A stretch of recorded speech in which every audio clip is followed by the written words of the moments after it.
Símbolo da paixão automotiva do Brasil, a Puma Automóveis é a marca referência presente no imaginário dos apaixonados por automobilismo. Com uma história de empreendedorismo, de muita garra e determinação, tornou-se a empresa brasileira com maior número de produção de veículos esportivos da história. A Puma teve seu início nas pistas a partir de um protótipo, e do sonho do projetista, imigrante italiano, Rino Mausoni, de fabricar um veículo com uma carroceria de fibra de vidro, e montar essa carroceria sobre a plataforma de um carro de passeio, utilizando um motor e suspensão modificados, para ter um melhor desempenho. Para finalizar, agregar um acabamento compatível com um carro de proposta esportiva.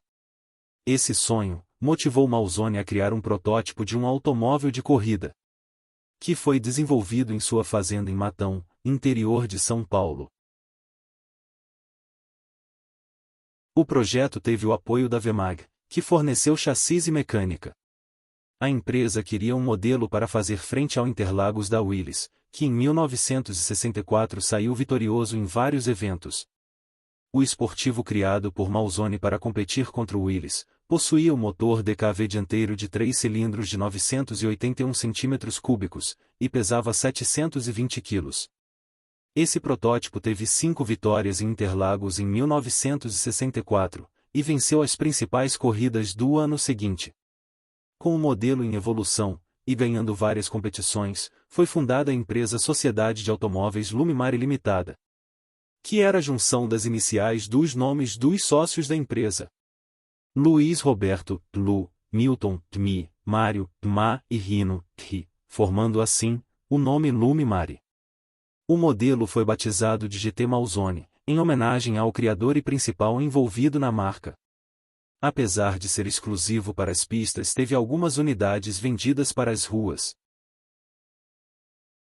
Em 1966, a marca foi rebatizada para Puma, Veículos e Motores Limitada, por sugestão do chefe do departamento de competições da Vemag, Jorge Lettre, já com a ideia de vender um modelo exclusivo para as ruas. O nome foi sugerido para desvincular a imagem de carro de corrida. Assim nascia o legendário carro Puma. Puma GT, DKV. A versão de rua estreou no Salão do Automóvel em novembro de 1966, batizado de Puma GT, popularmente conhecido por Puma DKV. Baseado na carroceria do GT Mausoni, mas com várias modificações estéticas e técnicas, além de um melhor refinamento no acabamento. A frente ganhou nova grade para-choques, o painel de instrumentos recebeu um novo desenho com acabamento em madeira, a porta avançou e ganhou um novo recorte e a traseira também foi redesenhada recebendo inclusive uma nova lanterna, que era a mesma peça que equipava a luz de seta dianteira da picape Chevrolet C10, mas com lentes vermelhas. Foram produzidas 125 unidades, mas a Vemag encerrou suas atividades em 1967. Deixando a Puma temporariamente sem um fornecedor de motor e chassis. Puma GT Volkswagen. Com o fim da Vemag, a Puma se viu em uma situação complicada.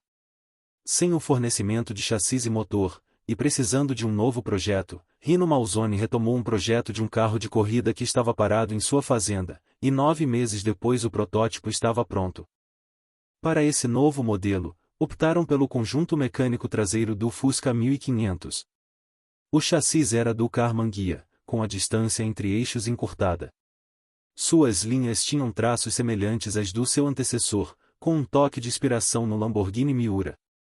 Chamava atenção as suas belas linhas sem cantos vivos, suas entradas de ar laterais semelhantes a guelras de tubarão, o que originou o apelido Tubarão. A ausência da grade frontal dava um ar mais aerodinâmico. O Puma GT Volkswagen foi o modelo mais bem-sucedido da Puma, ajudando o crescimento e a consolidação da marca. No ano de 1969, a Puma fez uma edição limitada de seus esportivos para serem sorteados na revista A 4 Rodas, uma das mais importantes revistas do mundo automobilístico do país. O modelo em questão foi o Puma GT 4R. Apenas 3 foram produzidos para o sorteio, nas cores cobre, azul e verde. Tempos depois, mais um modelo foi feito, esse para Mausoni. Puma GTE. Em 1970, a Puma lançou um carro esportivo direcionado para o mercado externo, o Puma GTE, e de exportação. Este foi o seu carro de maior sucesso até hoje. Foi vendido para diversos países do mundo, como os países da Europa, Ásia, África e o continente americano. O Puma GTE era uma versão atualizada do Puma GT, tendo seu design reformulado, atualizado e atendendo às legislações de trânsito de cada país onde era encomendado. Já em 1971, foi lançado o Puma Spider, uma versão conversível e modificada do Puma GTE. Os dois modelos tinham mecânicas e componentes Volkswagen. Anos mais tarde, em 1976, os modelos foram atualizados e lançados novamente. Ainda em 1971 a Puma começou a fabricar, em segundo plano, cabines de caminhões para Chevrolet, e alguns anos mais tarde, em 1978, a Puma resolveu lançar seu próprio modelo de caminhão, chamado de 4T. Depois foi lançado o modelo Puma 6T, e em 1981 o modelo Puma 2T. A Puma também produziu ônibus utilizando os chassis de seus caminhões. Puma GTB, Gran Turismo Brasil. Em 1974 foi lançado o Puma GTB, Gran Turismo Brasil, um carro baseado no design da edição limitada, Puma GT4R, no Mustang, e também no Opala. Era um carro que estava em desenvolvimento desde 1971, mas que foi lançado anos depois, para ter seu design reformulado. Apesar de ser um dos carros mais caros da época, fez um grande sucesso entre o ano de seu lançamento, até 1987. Em 1978, foi lançado o Puma GTB S2, uma versão atualizada para a nova era dos anos 1980. Com um design mais moderno, mais potente e maior, agora deixando de lado o chassi do Carmanguia, e passando a utilizar os chassis da Brasília. Puma P018. Com a chegada dos anos 80, a Puma decidiu renovar completamente o seu modelo mais bem-sucedido, o GTE e GTI.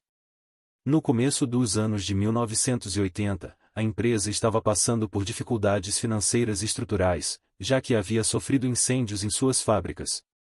Com essa crise, a empresa viu como saída reviver um de seus clássicos.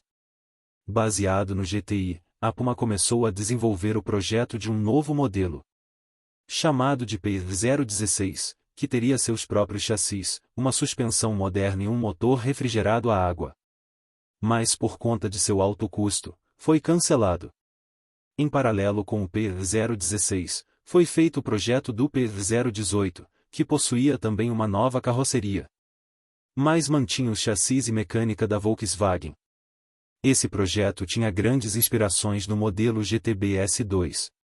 O P018 foi lançado em 1981, mas por conta de seus problemas, a Puma acaba cedendo seus direitos por tempo limitado, em novembro de 1985 para a Araucária Veículos, uma empresa do Paraná, a qual deu continuidade à produção dos modelos Puma. Alguns anos depois, em 1988, a Alfa Metais Veículos comprou a Araucária Veículos e adquiriu os direitos da Puma, e também continuou com os novos modelos, que tinham algumas modificações de design, e um motor de Opala. Esses modelos não agradaram os compradores. Em 1990, um grande sócio da empresa, Nive de Paula, faleceu em um acidente, causando ainda mais problemas para a empresa. Os veículos esportivos da Puma continuaram a ser produzidos até 1993.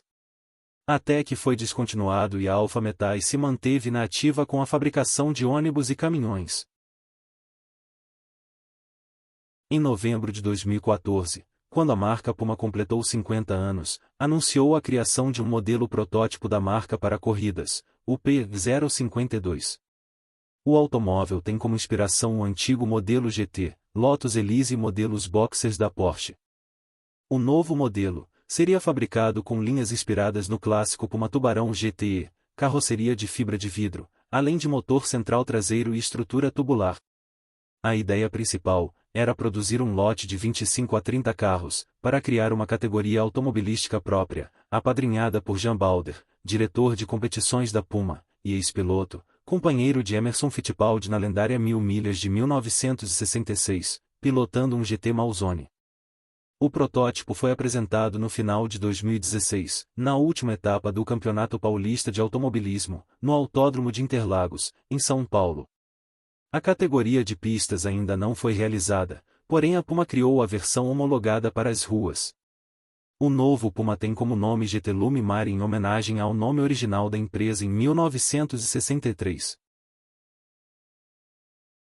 E assim fechamos o nosso vídeo sobre a Puma e a sua história. Espero que você tenha gostado. Obrigado pela sua audiência. Que Deus abençoe você e a sua família. Até a próxima. Fui.